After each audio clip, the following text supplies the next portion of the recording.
Hello, everyone, and welcome back to Sports History. Up until now, we've been talking about the ancient Olympic Games, right? The games beginning in 776 BC and going every 4 years up until about 400 AD. And then there was a period of time where there were no Olympics. So today we're going to talk about the modern Olympic Games. All right. When we speak of the modern Olympic Games, we need to mention a gentleman, and I use that term loosely, by the name of Baron Pierre de Coubertin. Baron Pierre de Coubertin, for our purposes, is known as the father of the modern Olympics. Right? He was the one who brought the Olympics back after its roughly 1500 year hiatus. Okay, but who was this? Who was this Baron Pierre de Coubertin? Why did he want to bring these games back? Well, first off, he was a baron. What that means, I don't know. He had a fancy mustache and some nice hair, but he wanted to bring the games back because he believed that physical education and competition between elite amateurs could make a vital contribution to global harmony. So let's break that down. What does that mean? He believed that sport, physical education, competition between elite amateurs. What does that mean? All right, elite amateurs. Aren't elite amateurs just professionals? But we're going to get into that more as we go through this lecture. Could make a vital contribution to global harmony. All right, he believed that, if we bring the world together in sport, it'll be beneficial for everyone. All right, he thought that the games could help quell geopolitical tensions and that sport could bring people together to contemplate each other's histories, create understandings, and surmount barriers. So similar to this sacred truce of the ancient games, right? Bring people together in sport, let them get to know one another, and maybe people will put down their arms, put down their lawsuits, or whatever it is, and people could come together with an understanding of one another. All right, this is a good thing, right? So, all with the thought of securing world peace. All right, but at the same time, Baron Pierre de Coubertin was saying he wanted to bring the world together in sport. He was also saying that sport is a way to prepare young men for war. All right, so he believed that young sportsmen are better prepared for war than his untrained brothers. So you get this interesting dichotomy here. All right, I want to bring the world together in sport, but if we can't do it, I want to be in the best shape so I can win the war. Okay, so it's kind of like this interesting split. Bring everybody together, get to know and understand one another. But if I can't get to know and understand you, I want to fight you, and I want to be in the better shape so I can beat you. Interesting. So we got to understand that Baron, who he was, right? So he came from this aristocratic background, all right? He was a man of pomp and garnish. He was somebody who they would consider in this time the elite, right? He embodies cosmopolitanism with a dash of nobility and sporting panache. That was the way he was described in the late 1800s. All right, so when you think of somebody who embodies cosmopolitanism with a dash of nobility and sporty panache, what does that mean? What does that conjure up in your mind? So, in my mind, think about the late 1800s. He comes from this elite Victorian background, and that's exemplified through his views on women, and especially women competing in sport. Baron Pierre de Coubertin's viewpoint on women competing? No. The Olympics must be reserved for men and men only. He believed that including women is impractical, uninteresting, ungainly, and improper. Apparently, he never saw the U.S. women's soccer team. I mean, they're anything but uninteresting. He believed that women should be concerned with the number of children she produces, not necessarily what she can accomplish on the field of play. He believing that her greatest accomplishment is to encourage her sons to excel rather than to seed records for herself. All right, so this kind of like backwards notion of women competing in sport. But I want you to get a flavor for who this person is. He wanted to bring the world together in sport, and if we can't bring the world together, I want to be in the best shape so I can defeat my foes. I got this kind of backwards notion on women and women competing in sport and women even participating in sport. And then you're going to amplify that with his views on race. All right. So he also believed, and these are the quotes, there is a differences between the savages and the civilized. All right, so he had a view on race. So he's an elite aristocrat, didn't think women should compete in sport. He also didn't believe that people of color should compete in sport. And he believed that the superior race is fully entitled to deny the lower races certain privileges in life. For their own good, of course. All right, so you kind of got this flavor of who this guy was, right? And it astonishes me that, to this day, with this person with these views, there are tributes to him, right? There's statues to him all over the world because he did bring the modern Olympic Games together back in 1896. So, but, like everything, when we learn and when we study, we need to know the whole picture, right? So maybe he did bring the modern Olympics back, but, does that necessarily mean he's a good person? All right, so he also have to think about this elite amateurism thing that he was so wanted to bring to sport. His views on amateurism. All right, when we talk about amateurism now, we think about college athletics. We think about athletes not getting paid, non-professionals, that kind of stuff. But it wasn't always that way. All right, he believed that the Olympics should be reserved for amateur athletes. All right, and this was vital to the game's development. So he wanted to limit the games to amateur athletes, amateur elite athletes is what he actually said. All right, so on first blush, okay, that kind of makes sense. Reserving the games for amateur athletes, but what is his definition of amateurs, right? Why did he want to reserve the games for amateurs alone? Well, amateurism, as he defined it, was those who performed labor for pay, whether tied to sport or not, are considered professionals and therefore sidelined from participation. All right, so anyone who performed any manual labor for money, whether tied to sport or not. So that means you could be anything: a mechanic, a carpenter, an electrician, whatever it was. If you're performing manual labor for money, whether it has anything to do with sport or not, you are considered a professional, and therefore you are not considered an amateur, and therefore you cannot participate in the games.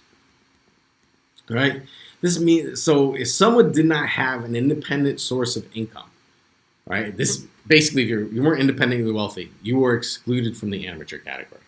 All right, so this limited the games, the Olympic Games, to the rich, right? These elite amateurs. Well, they're elite amateurs.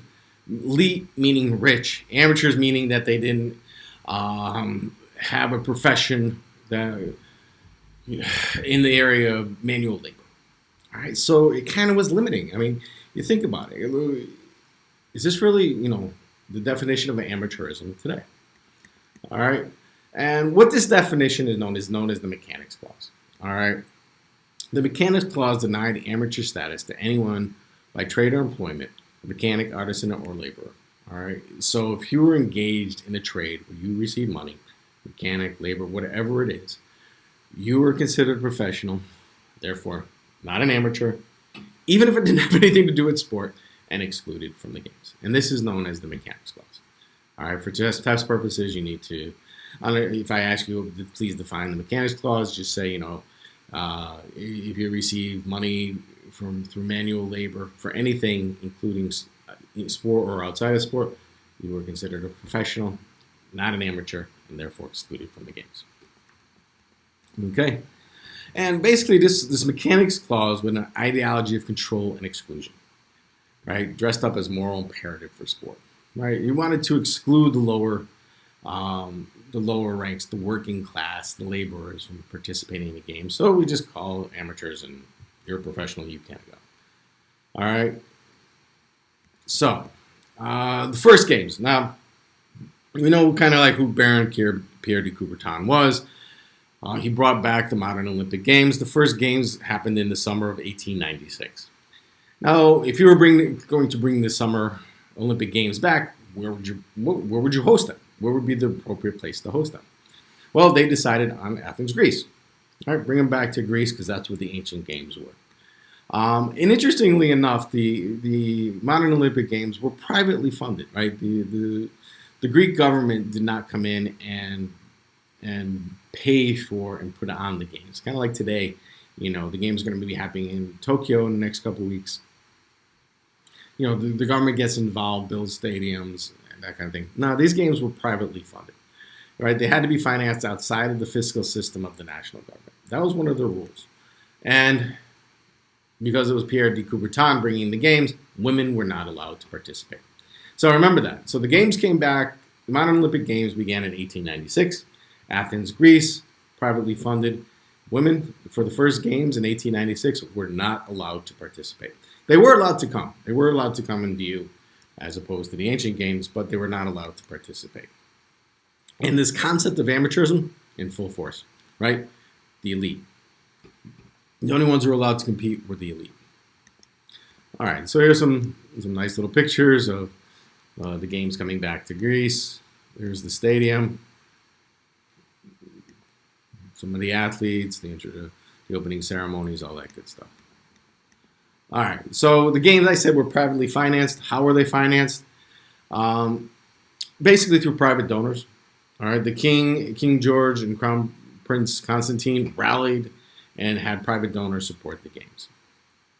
And interestingly enough, by doing this kind of weakened Coubertin's power because it gave the power to the king, right, or the king of the nation. And if you think, we think about, this concept of amateurism, where only the elite were allowed to participate. At the same time, the trade unions, the working people of Athens, gave a lot of money and a lot of support to make sure that the games happened. So it's kind of an interesting dynamic. Well, get the money and support of the trade unions, the working people. Get their money, get their contributions, get their donations, and have them support a games for the elite. Right? Think about that. Even though they were unable to participate. The first games, 9 various sports, 43 events, 13 countries participated, with 311 participants. Note that 3 out of 4 of the competitors were from Greece itself. All right, so that's a good number coming from Greece. So nine sports, the first game's not bad, right? 9 various sports, 43 events, 13 countries with 311 participants. At the end of the games, scholars concluded that the games were a huge success. Well, why wouldn't they? I mean, of course they were, right? If the elite were putting it on and it was involved the elite, of course they were a complete success. The Greeks were thrilled with the outcome, and because they were thrilled with the outcome, they believed that the game should always be in Greece, right? The game should never be removed from their native soil. All right, so the first games, 1896, Athens, Greece. Somewhat successful game, successful games, kind of a way to move forward. But we got to understand that there were just the summer games in 1896. The winter games did not come in until 1924. All right, there were no winter games at this time. The Paralympic Games followed 1960, Youth Olympics 2010, and then in 1992 there was a separation between the summer and winter games. From 1924 up until 1992, the summer and winter games were in the same year. In 1992, they decided to separate. So the 1992 were the summer games, 1994 were the winter games, 1996 summer, 1998 winter, and so forth. And this was a way to keep the games relevant, all right, to keep them in the narrative. Instead of a 4-year hiatus, there was only a 2-year hiatus. All right, the 1900 games, all right, they were a little bit different. They were in Paris, France. Right? So we have Athens, Greece, Paris, France.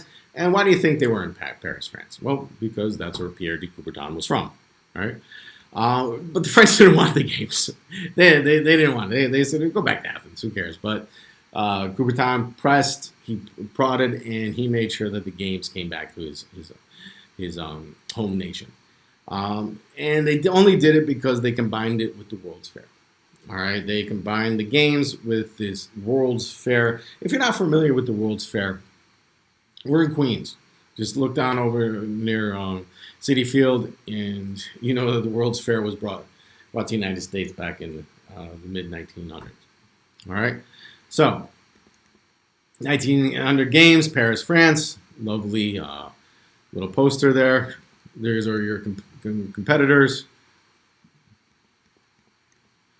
What was interesting about the games in 1900 that the competition stretched over 167 days.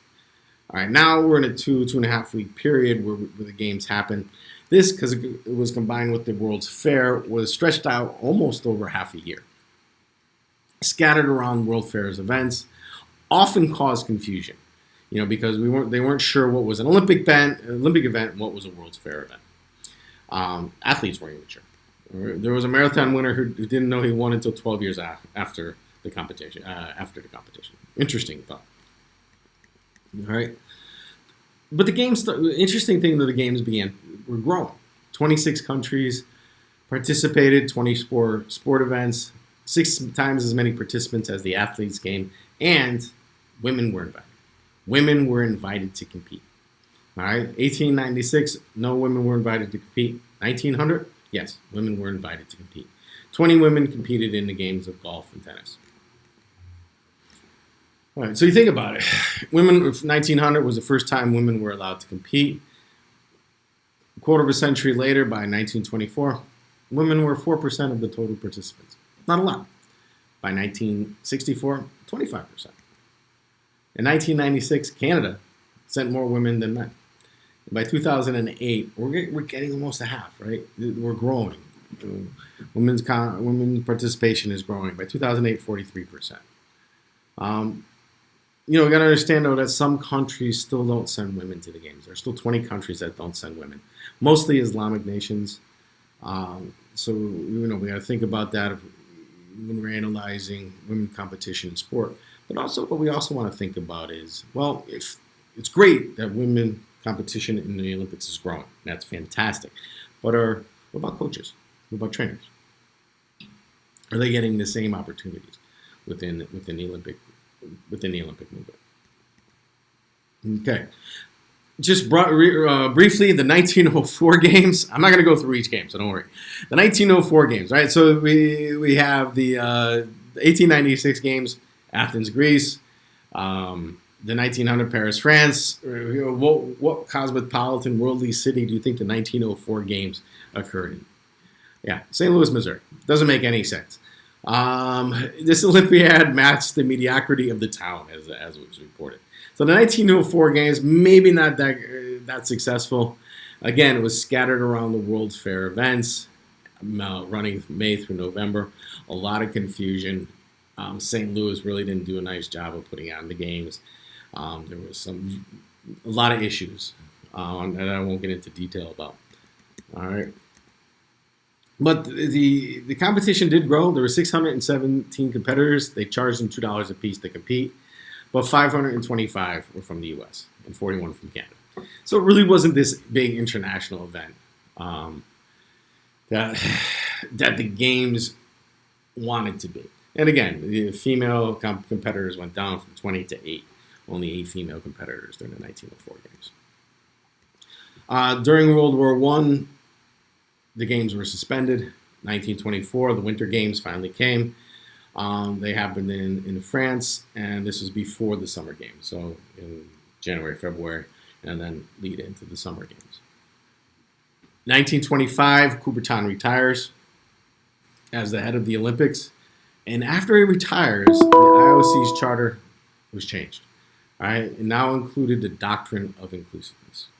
All right, so think about that. Coubertin retires, and then the charter gets revised to now include this doctrine of inclusiveness. Just want you to think about that. 1928, the first games without Coubertin are in Amsterdam. And then the games start moving, right? They become more commercial. The Olympic flame is introduced. Coca-Cola becomes an official sponsor, right? Still no government funding, but, we're moving in a different direction at post-Coubertin. Not this limited kind of, elitist kind of way of thinking. No, but we're making this more of a worldly, commercialized kind of an event. All right, and this brings us to the 1936 games. All right, so there's a video that I posted regarding the 1936 games. And these are interesting games because these are known as the Nazi games. Right? The Nazi games, because who was in charge in 1936 in Germany? Adolf Hitler. All right. In 1931, the IOC awarded the Olympics to Berlin, Germany, all right, as the host. And you got to understand, 1931, there was no Hitler. He became chancellor in January of 1933. All right, so maybe 1931, we're coming out of World War One. Maybe this was a way to bring the world together in sport, kind of a thing. Germany was the enemy of the United States, of England, of France. So maybe this was an olive branch to bring Germany back into the fold. And without Hitler, that kind of made sense. But now, 1933, Hitler becomes chancellor, right? He becomes head of Germany, right? So what would you do if you were the IOC? Would you pull the games from Germany? Right?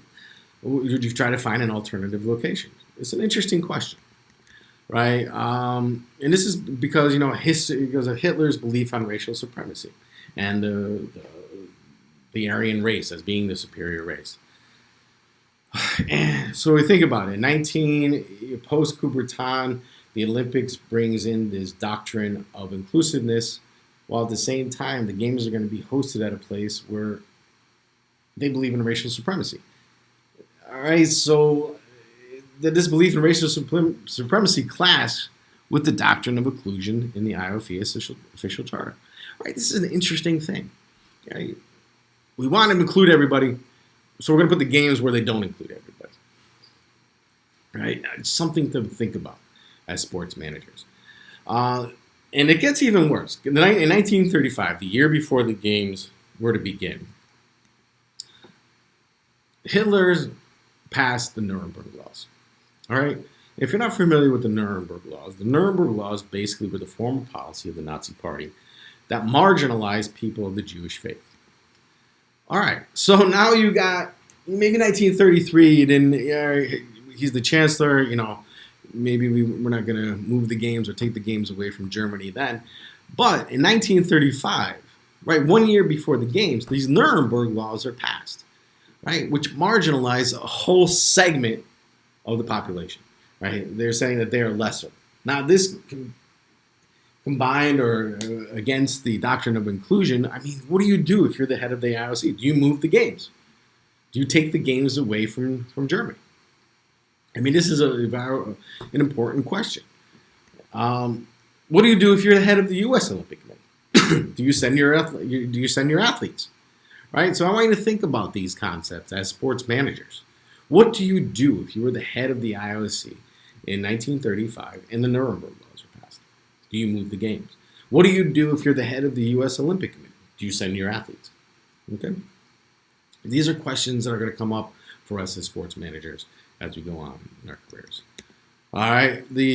Interestingly enough, in the AAU, the Amateur Athletic Union here in the United States, voted to boycott the games. They said, we're not going to go. We'll be okay not going to these games. However, the U.S. Olympic Committee under Avery Brundage said, no, the athletes are going. They're going to compete. And he did this after receiving a pledge from Hitler and the Germans that there would be no discrimination during the games. All right. The Berlin Games, interestingly enough, these were the first games to be televised. Now think about that. Why? Well, because of the advent of television, probably number one. But they were also used as a propaganda machine. All right, the Germans used this as propaganda to show how superior they were to the rest of the world. It was first to include the torch relay. All right, so if those aren't familiar with the torch relay, basically the big flame is lit in Athens, Greece, and then it's crossed over country by a series of athletes to bring it to the host country, the host city, and they light the flame. The Germans did this to, again, show their superiority. Hey, look at us. We're Germans. Blah, blah, blah, blah, blah. We're going to compete we're the Aryan race. We're hosting the games. They routed it through Europe, allowed Hitler to propagandize the Nazi views and Nazi ambition. All right. Were the 1936 games successful? Well, Yes and no. I mean, for the United States, we had Jesse Owens. Right? Jesse Owens won 4 gold medals during the Olympic Games. However, the Germans won 89, 23 more than the U.S., and 4 times more than other countries. So Hitler used this propaganda as proof that the Aryan race was superior to everyone else. So were they successful? It depends on the viewpoint of how you're looking at it. I mean, Jesse Owens, an African American athlete from Ohio State, competed in the games and won 4 gold medals. He did extremely, extremely well. And this kind of irked Hitler. But overall, the Germans won 89 medals, 4 times more than any other country besides the United States. So Hitler used this. He used this as propaganda. Look how great we are. Look how superior we are to the rest of the world. And you got to think about that. Should the IOC let him use this as a platform to expound his racist viewpoints? And they did. And because of the success that they had at the games, which, there's some theories out there that they weren't as successful as they should have been. There was some cheating or some other things going on behind the scenes. But that being said, they allowed him to use this as propaganda to show his superiority. There are some other just final comments I'd like to talk about within the 1936 games. Those being the U.S. Olympic Committee. All right.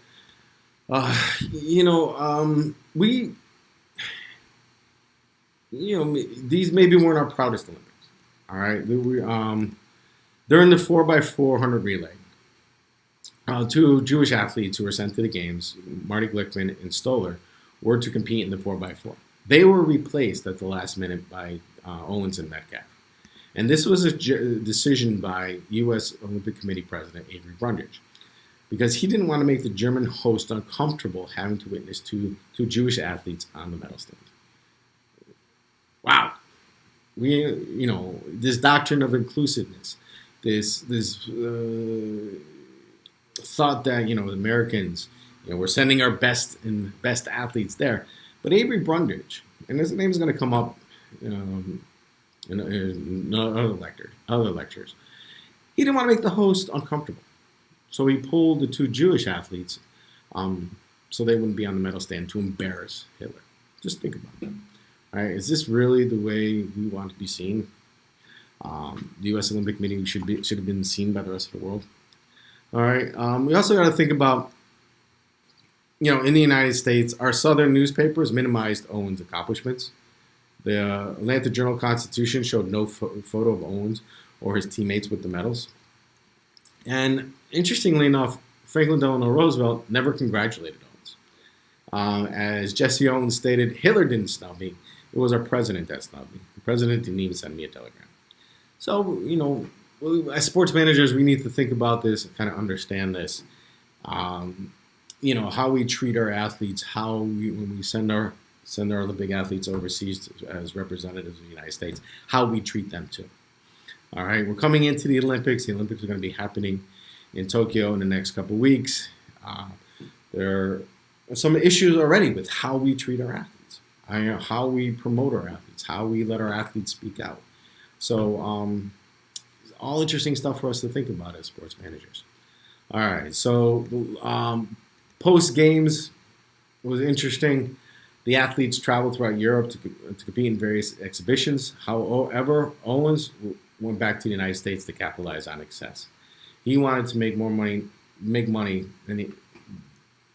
off his success than possibly for the rest of his life. However, by doing this, Avery Brundage suspended Owens. And Owens wasn't able to capitalize on his success. Interestingly enough, though, in 2013, his gold medal was auctioned off for $1.43 million. So somebody else was able to capitalize off his success. Just thoughts. All right. So thank you very much. We're going to continue on from here. We're going to take from the 36 games forward up until, coming up on the Tokyo Games. So there'll be some questions in the discussion board, but let's answer those, and we'll meet back here tomorrow. Thank you, everybody.